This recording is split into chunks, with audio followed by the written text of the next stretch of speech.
Bonjour à tous, merci encore de votre fidélité à School TV. C'est parti pour un nouveau numéro du MAG. On est ensemble pendant 30 minutes, vous le savez, pour faire le point sur la scolarité de vos enfants. Aujourd'hui, on parle école et transition écologique. C'est parti sans plus tarder pour le sommaire. La transition écologique au cœur de l'apprentissage. Gros plan aujourd'hui sur l'éco-école. D'année en année, le succès ne se dément pas, c'est même le contraire. Alors qu'est-ce que ce label? Comment l'obtenir? Marine Plantec sort sa loupe, ce sera juste au début du MAG. Une école différente, des projets pédagogiques fédérateurs et un seul leitmotiv, donner du sens aux apprentissages. Quelle différence avec le label E3D? On en avait déjà parlé effectivement dans le MAG. Établissement en démarche de développement durable.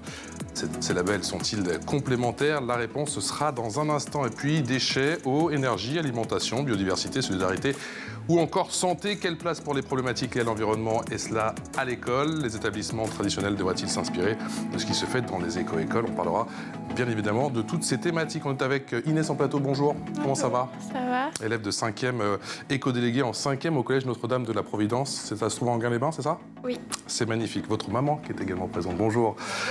Nadège Audoulemar, vous êtes effectivement la maman d'Inès et vous êtes responsable des grands comptes chez AXA. Arthur Perse nous a rejoint. Enchanté. De retour. On avait déjà fait le label 3D, effectivement, cette fois-ci, on s'occupe de l'éco-école. Vous êtes chargé de mission développement durable. Et puis, on est en Skype avec Julie Saturné. Bonjour, merci d'avoir accepté notre invitation. Vous êtes responsable nationale d'éco-école et directrice du pôle éducation et jeunesse de Terragir. Vous avez plein de choses à nous raconter. Tout de suite, la loupe. Bonjour. Tout va bien? Stressée, mais ça va. Wow. Si tout va bien, quand on parle éco-école, on parle de quoi? Alors, l'éco-école, c'est en fait un programme d'éducation au développement durable qui concerne tous les établissements, de la maternelle au lycée, en métropole comme en outre-mer et privé ou public. Ce programme, il a été créé en France en 2005 sous l'impulsion de l'association Terragir et qui permet aux élèves de prendre conscience des enjeux écologiques mais aussi des inégalités présentes sur notre planète. Marine, la question à 10 000 $, comment on fait pour devenir éco-école? Alors, pour mettre en place ce programme, il faut s'inscrire sur le site Éco-école, mais il faut surtout la mobilisation de l'ensemble du personnel de l'établissement scolaire, élèves, enseignants, direction, personnel administratif et technique, ainsi que le territoire, collectivités, associations, parents d'élèves. Il faut ensuite choisir parmi 8 thématiques de travail qui sont l'alimentation, l'eau, la biodiversité, l'énergie, le climat, la santé, les déchets et la solidarité. Et concrètement? Concrètement, l'établissement va devoir identifier un thème prioritaire sur lequel il va se concentrer durant toute une année. Le but, c'est d'éviter de s'éparpiller et de se donner les moyens d'approfondir au maximum les pistes d'action. L'établissement il pourra ensuite, les années suivantes, choisir d'autres thématiques. Et donc, c'est une fois qu'on a mis tout ce programme en place qu'on peut être éventuellement récompensé?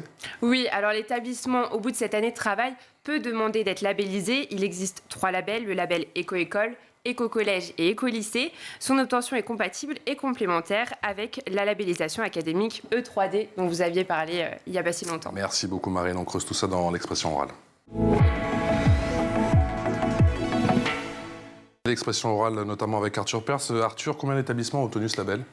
Du coup, alors aujourd'hui, en 2021, on a 887 labellisés en France, ce qui est une progression de 30% par rapport à l'année dernière. Ce qui est pour le coup vraiment incroyable. Malgré le Covid, malgré exactement la situation sanitaire, c'est incroyable. C'est vraiment incroyable. Et ces progrès sont surtout situés dans 3 régions. Donc c'est les Hauts-de-France, Auvergne-Rhône-Alpes et l'Île-de-France. Et du coup, on peut aussi remarquer que certaines régions sont aussi malheureusement un peu délaissées, comme la Corse, les Dom-Tom ou la Bourgogne. Julie Saturné, je rappelle que vous êtes responsable nationale d'éco-école et directrice du pôle éducation et jeunesse de Terragir. Comment a commencé l'aventure justement de cette éco-école? Alors, le programme Éco-école est en effet né en France en 2005, mais existe au niveau international depuis 1994, puisque c'est un programme qui existe aujourd'hui dans 72 pays et qui réunit à peu près 59 000 établissements scolaires.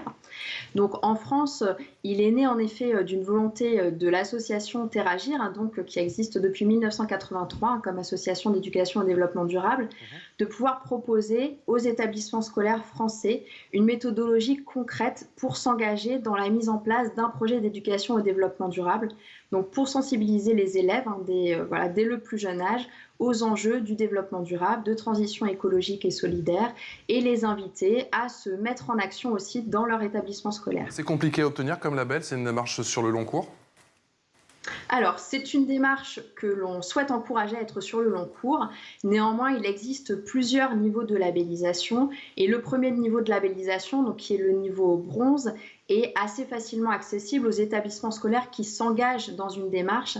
L'idée réellement pour nous est d'encourager à se mettre en démarche. Donc le premier niveau de labellisation est accessible pour les établissements scolaires dont c'est la première année de participation au programme. Et ensuite, en effet, on va être sur des critères de plus en plus exigeants sur l'ampleur, la dynamique de projet, pour aussi inviter à avoir des démarches qui vont toujours un petit peu plus loin et, comme vous le mentionnez tout à l'heure, à aborder chaque année une nouvelle thématique pour avoir une démarche qui s'enrichit au fil de l'eau et permet petit à petit d'englober tous les enjeux du développement durable. Inès, comment s'est transformée ton école ? Comment s'est transformée ton école, justement ? Comment tu vis, toi, ce label Éco-École ? Bah, bien. Enfin, T'as tout de suite été emballée, justement, par cette initiative ? Oui. Ouais ? Oui. Raconte-nous comment ça a commencé et justement, est-ce que c'est venu de ton professeur ? Est-ce que c'est venu de la part d'un élève ? Est-ce que c'est venu de la part d'un responsable, d'un directeur, d'une directrice ? Bah, plutôt de mes professeurs. Ils ont commencé à... Enfin, avant que j'arrive en 6e, ils avaient déjà cette logique de l'éco-école. Depuis 6 ans, ils travaillent sur ce projet-là. Depuis 6 ans, d'accord. Mais tu es éco-déléguée, donc tu es quand même très investie. Raconte-nous. Oui. On a fait un projet, on a fait un livre avec des recettes anti-gaspillage. D'accord. C'est quoi ta recette ? On a fait des épluchures de pommes. D'accord. On les a transformées en chips. On a fait d'autres choses, du coup. Et toi, tu es sensible depuis longtemps ou c'est seulement depuis que tu es à l'école, justement, à toutes ces thématiques autour de l'environnement, de la transition ? Ça m'a sensibilisée au développement durable. Et c'est à l'école que ça s'est opéré, ou alors tu as vu un reportage, ou alors c'est ta maman ? À l'école. L'école ? Oui. Ah ! Mauvaise réponse. J'ai pensé qu'il allait dire, c'est maman, forcément. Comment vous vivez, vous, au quotidien ? J'imagine que c'est super de voir ces enfants, j'ai envie de dire, apprendre au contact et comme ça avoir un projet qui fédère toute une classe, voire même toute une école. Oui, moi je suis ravie qu'Inès puisse participer à ce type d'action. Je suis ravie qu'elle soit dans ce collège-là qui a mené beaucoup de projets. J'ai pu effectivement regarder tout ce qu'ils mettent en place et sur lequel Inès... Notre-Dame de Providence, c'est ça, à Enghien-les-Bains. Providence à Enghien. Je vois un collectif de professeurs hyper investis avec franchement des projets exceptionnels, notamment... Des bonnes recettes, j'ai compris. Il n'y a pas que ça, mais effectivement, là, aujourd'hui, ils sont sur un projet anti-gaspi pour essayer d'obtenir le label E3D, sur lequel, effectivement, la restauration scolaire de l'école est en train de monter un projet avec Good Planet, l'association de... Yann Arthus Bertrand. Merci bien. Je t'en prie. Exactement. Et donc, du coup, ils sont en train d'essayer de former les collégiens à moins gaspiller, à faire effectivement pour la classe d'Inès un livre de recettes qui sera numérisé sur leur site et qui pourra être utilisé par le restaurant scolaire. Donc voilà, beaucoup de choses mises en place. Comment ça se passe dans ton école, Inès ? Ils sont tous sensibles justement à son projet ? Ils sont tous emballés ou c'est venu au fur et à mesure ou tu as dû un petit peu les convaincre ? Ils sont au moins tous sensibilisés quand même. D'accord. Oui. Ça a pris un petit peu de temps ou tout de suite ils se sont dit non, on y va, c'est super comme projet ? Je pense dès la 6e, ils ont pris un peu de temps, mais après ils ont commencé à s'habituer. Julie, ça tournait. L'impulsion, elle vient généralement des professeurs, des responsables d'établissement ? Ça se passe comment ? Oui, c'est assez souvent des enseignants ou des responsables en effet d'établissement qui choisissent d'engager une démarche dans leur établissement scolaire. Néanmoins, on a aussi des établissements scolaires qui s'inscrivent, qui rejoignent le programme parce que des parents d'élèves, par exemple, ont parlé de l'existence du programme, ont été le présenter à l'équipe éducative et les ont convaincus aussi de l'intérêt pour eux de s'engager dans la démarche. Les élèves aussi sont de plus en plus à l'impulsion aussi des démarches. Et puis parfois aussi, ce sont les collectivités, notamment dans le cadre des écoles. Au niveau d'Éco-École, on travaille en fait avec un réseau de relais locaux qui sont des associations ou des collectivités locales que l'on a formées, nous, à la méthodologie de projet Éco-École et donc qui vont pouvoir accompagner en proximité les établissements scolaires de leur territoire. Et on a de plus en plus de collectivités qui s'engagent et qui vont elles-mêmes aller en fait présenter ce qu'est le programme et comment aussi elles vont pouvoir accompagner l'établissement scolaire dans sa démarche. Nadège Oudoulemarc, le secret, c'est qu'on travaille sur le vivant.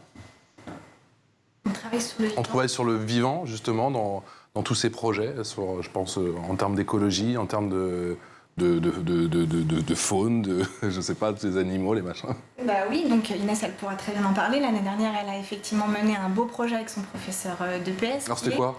On a fait un hôtel à insectes. Un hôtel à insectes? Oui. Ça consiste en quoi? Je ne sais pas ce que c'est qu'un hôtel à insectes. Dites-moi tout. C'est pour abriter les animaux et les nourrir. Et alors, qui a l'idée de tous ces projets? Est-ce qu'il y a une espèce de brainstorming, brainstorming, je pense qu'on en parle chez vous, une espèce de concours entre les élèves? Il y a un rendez-vous en classe où on se dit tiens, j'aimerais faire telle chose, et puis après on le soumet justement au professeur? L'année dernière, oui, on a fait ça, on a fait plusieurs choses. Notre professeur principal, qui s'appelle Monsieur Jean-François, il nous a demandé, il nous a proposé plusieurs choix et on a voté. Ça change la mentalité des élèves, ça change aussi la mentalité des parents? Oui, ça change la mentalité des parents parce que du coup, Inès, elle est très soucieuse à la maison de certaines actions. On éteint la lumière, on arrête l'eau à un moment donné. Vous prenez votre douche dans le noir maintenant? C'est ça. C'est un peu ça. Et on est en train aussi à la maison de mettre en place un compost. Donc pour aussi même à la maison. Super. Pour continuer sur ce qu'elle est en train de faire actuellement, l'anti-gaspi, quoi. Quel impact sur tout l'univers autour de l'école, Arthur Lepers? Du coup, ça reprend un peu la même logique comme on avait parlé du label E3D. Là-dessus, c'est la même chose, d'accord? C'est vraiment une collaboration, comme l'a repris Julie, c'est aussi une collaboration avec les relais, avec la collectivité. Pour prendre l'exemple de ma ville, le lycée des Raguidel, ils travaillent et ont visité même... C'est dans quelle ville? Suresnes. C'est ça, parce que je veux dire à Suresnes, parce que j'y habite, il y a les Raguidel. Ah oui? Ah ouais. Et du coup, c'est mon école. Je ne savais pas. Ouais, c'est un pur hasard. Du coup, depuis peu, ils ont le label. Et ils ont fait une visite de la station d'épuration. Ils ont été sensibilisés avec le cabinet chargé de l'environnement de la mairie. Donc c'est vraiment une découverte. C'est une intégration dans le système de vie d'une ville. Et c'est une découverte des infrastructures et des possibilités. Et du coup, c'est vraiment collaboratif. Je suis encore choqué parce que du coup, on connaît la même école. Julie, ça tournait. Est-ce que cela crée au final des citoyens plus alertes? Oui, c'est l'objectif. On a réalisé il y a quelques années une étude externe avec un cabinet qui avait été interrogé un certain nombre d'élèves, d'enseignants, de parents, de représentants de collectivités aussi sur les impacts pour eux de leur participation à Éco-École. Et on a constaté dans les résultats de cette étude une réelle amélioration en effet de la sensibilité et de la compréhension des enjeux du développement durable chez les élèves, mais de manière aussi globale, une amélioration des compétences à travers en fait la façon de travailler dans le cadre du projet. C'est vrai que le projet, au-delà de permettre bien sûr d'être sensibilisé et d'agir sur le développement durable, il permet aussi de travailler de manière différente que ce qui peut se faire habituellement en fait dans un cadre scolaire. Donc on va avoir d'autres relations qui vont se créer entre les élèves et enseignants, entre les enseignants aussi parfois eux-mêmes, des enseignants qui vont collaborer de manière plus importante qu'ils ne le faisaient par le passé, et aussi d'autres relations qui s'instaurent entre des élèves. Et on a des exemples assez concrets d'élèves qui étaient dans des situations scolaires, qui rencontraient des difficultés d'apprentissage assez importantes et qui, à travers leur participation au projet, parfois se sont un peu révélés, ont retrouvé aussi le goût d'aller à l'école, de s'impliquer dans leurs apprentissages parce qu'ils travaillaient en fait de manière un petit peu différente. Puisque ce qui est important aussi de bien comprendre dans Éco-École et dans un projet, c'est que on va travailler à la mise en place d'actions concrètes, mais on va aussi bien sûr faire le lien avec les apprentissages. Donc on va essayer de faire en sorte que le projet illustre des choses qui vont être étudiées dans les différentes matières et aussi qu'ils servent de support en fait concret pour des exercices, par exemple des calculs en mathématiques, de l'expérimentation en physique-chimie, de la découverte en SVT. Donc le projet en lui-même est aussi un support d'apprentissage. Inès, il y a des amis à toi, des copains, des copines qui se sont révélés, si je puis dire, qui n'aimaient peut-être pas trop l'école et qui maintenant, depuis que vous avez le label Éco-École, ont hâte d'aller à l'école tous les jours. Ça a changé leur vision de l'école un petit peu? Je ne sais pas du tout.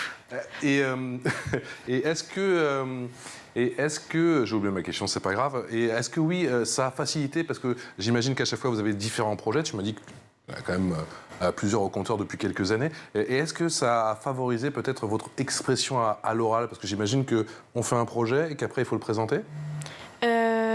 On n'a pas tout présenté, mais cette année, on a présenté notre livre devant des personnes qui s'occupent de l'éco-école. C'était devant qui? Ouais, c'est ça, devant un jury de l'éco-école, c'est ça? C'est pas un jury, mais on devait présenter devant des personnes qui travaillaient dans le milieu de l'écologie. D'accord. Et ça t'a stressé? Non. Non? Donc c'est bien. Donc comme quoi, j'imagine, Nadège, ça et aussi, j'imagine cet aspect-là, parce qu'on parle souvent de l'école, on fait bon nombre d'émissions, on a l'impression que l'expression orale n'est pas forcément favorisée à l'école, même si je sais qu'il y a le nouveau bac avec l'épreuve du grand oral et qu'on va doucement mais sûrement y arriver, mais que ce genre d'initiative, justement, permet de se révéler? Oui. Je pense sincèrement que ça les aide à grandir, ça les aide aussi à devenir des acteurs éco-citoyens. Ouais. Et sincèrement aussi, je pense qu'Inès, elle va rebondir sur ce que je vais dire. L'année dernière, elle a eu la chance de rencontrer Pierre Rabhi et elle lui a fait une pièce de théâtre. Donc quoi qu'il arrive, voilà, ça continue dans ce milieu-là, de s'exprimer oralement et face à des personnalités qui sont dans le domaine de la biodiversité. Une bonne manière de vaincre sa timidité. C'était quoi cette pièce? On avait fait une pièce sur un de ses livres, enfin 2 pièces. Je me souviens plus du nom. Tu ne veux pas tout nous dire, hein, mais tu fais beaucoup de choses, j'ai l'impression. Arthur, on en avait parlé effectivement avec le label E3D, mais j'ai vraiment le sentiment aussi qu'au-delà de l'aspect transition écologique et toutes ces thématiques sur le climat, l'environnement, il y a aussi le côté responsabilisation des élèves. Exactement, vous avez tout à fait raison.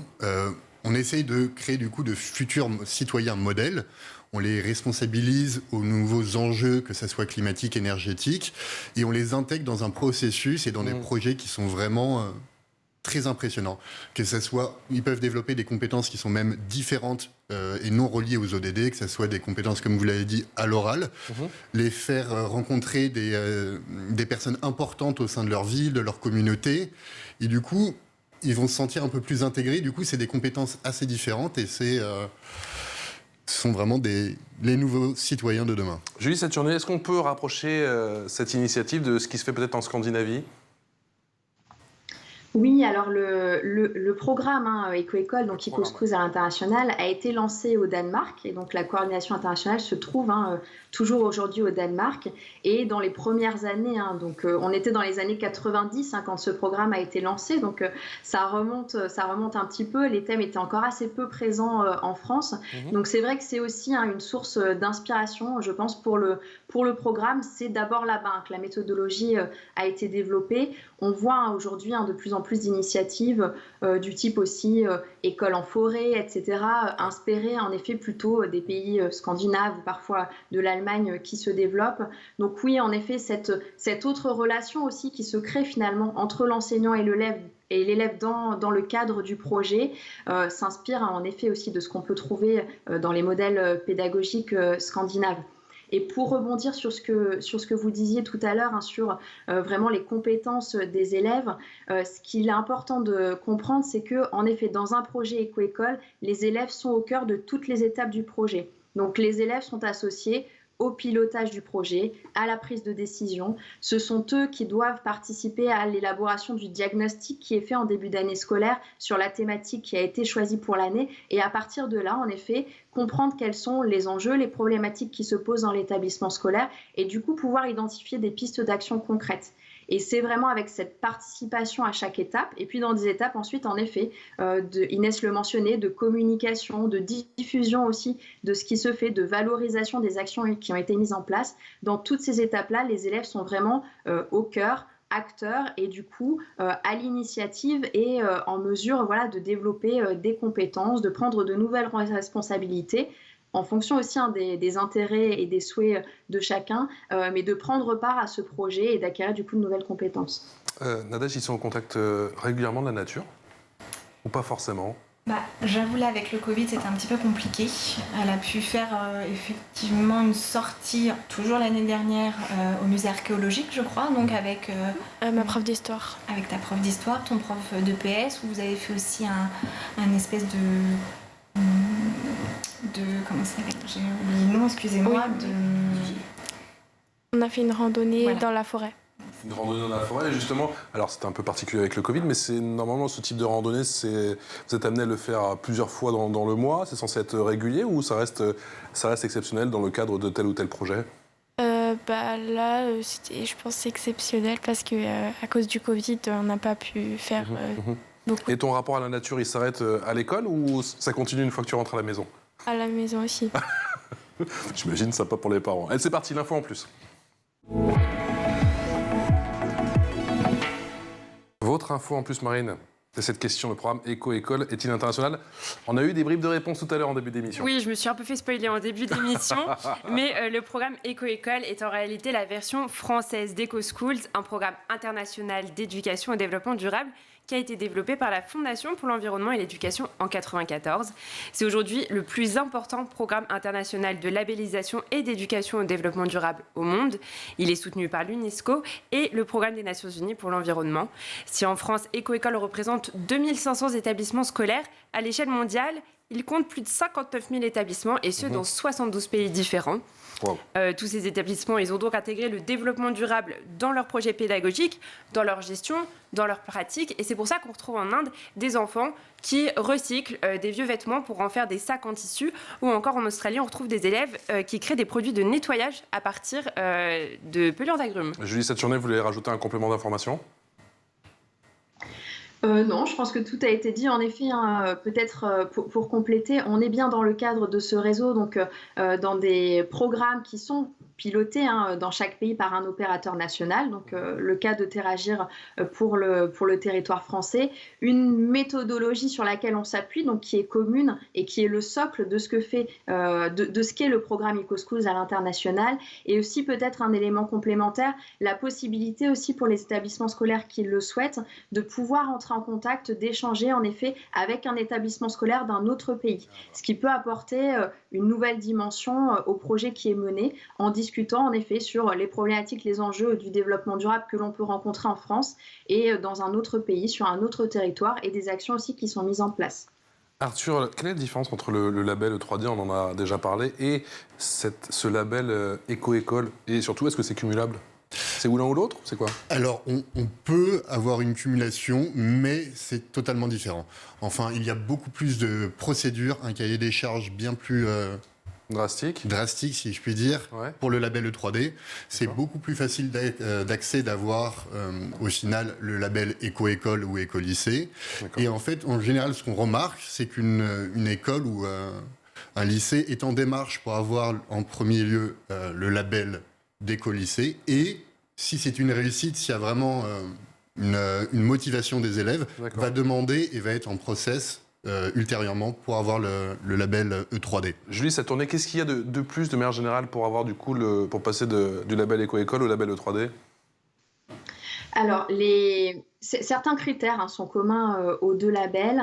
Les différences, on va dire, se font sur la nature même en fait de qui nous sommes. Donc, au niveau de Terragir, nous sommes une association et donc le label E3D est porté par l'Éducation nationale. Donc, le label E3D a des exigences, par exemple sur la formation des enseignants pour obtenir certains niveaux de labellisation E3D que forcément nous n'allons pas avoir à notre niveau, puisque c'est pas de notre compétence d'exiger des critères sur ce point-là.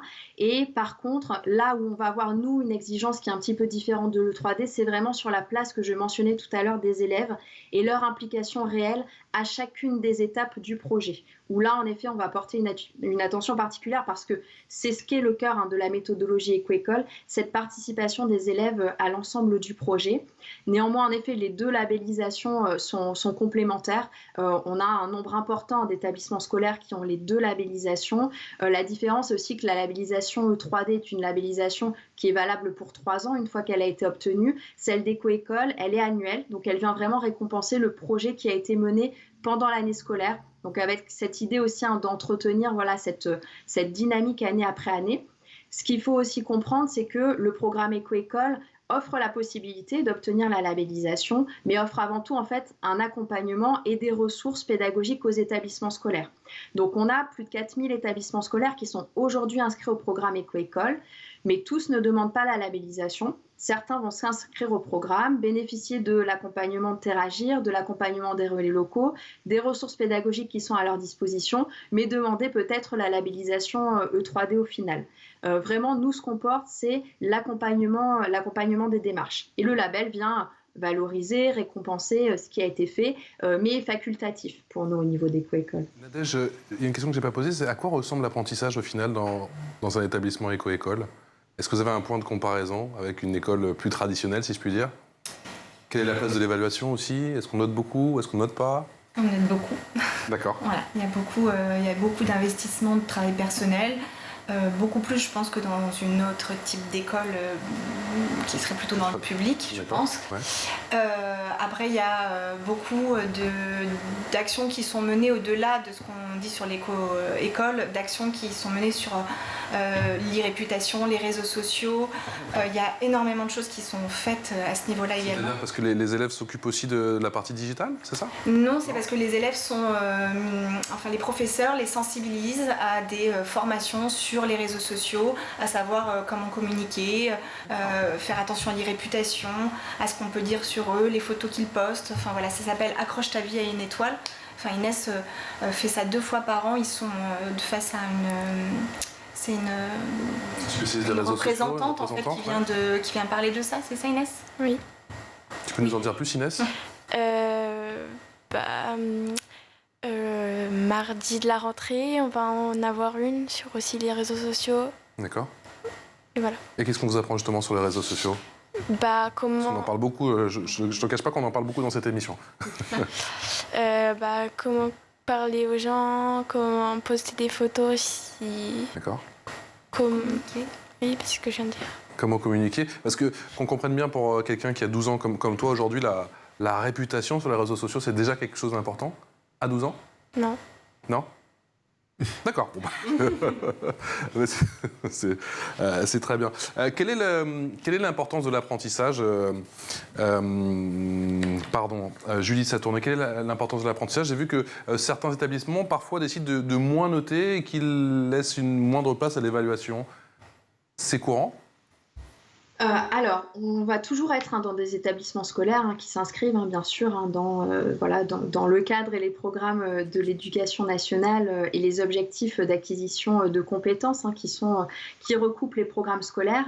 Après, on va peut-être avoir une façon parfois un petit peu différente, en effet, d'évaluer ces compétences. Les compétences seront là, seront évaluées, mais peut-être d'une façon un petit peu différente. Après, on a des projets qui sont vraiment très divers dans des établissements divers et variés, c'était rappelé au tout début de l'émission, donc des établissements de la maternelle au lycée, privés et publics, des établissements aussi d'enseignement agricole spécialisés aussi peuvent participer au programme. Donc on a des établissements très divers et chacun en fait va être assez libre finalement de s'approprier cette méthodologie de projet Éco-École pour en faire aussi ce qu'il souhaite. C'est vraiment, on va dire, une boîte à outils qu'on met à disposition des établissements scolaires. Et l'établissement scolaire va s'en servir pour construire et modeler un projet qui va correspondre aussi aux souhaits, aux projets pédagogiques de l'établissement scolaire.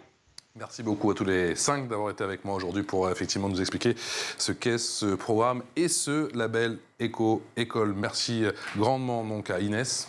Et je te dis à très bientôt. Tu viendras nous présenter tes projets, j'imagine ? Tes prochains projets ? Nous parler culture, peut-être, j'ai l'impression. Tu as 2-3 plans pour être une star dans une pièce. Tu viendras nous en parler. En tout cas, je compte sur toi. Un grand merci à vous, Nadège. Merci également à Arthur. Et merci à Julie Satourné. Je rappelle que vous êtes responsable nationale d'Éco-École et directrice du pôle éducation et jeunesse de Terragir. Merci Marine. On se retrouve demain ? Demain. Ça s'est bien passé ? Ça a été. Jusqu'ici, tout va bien. Excellente journée en notre compagnie sur School TV.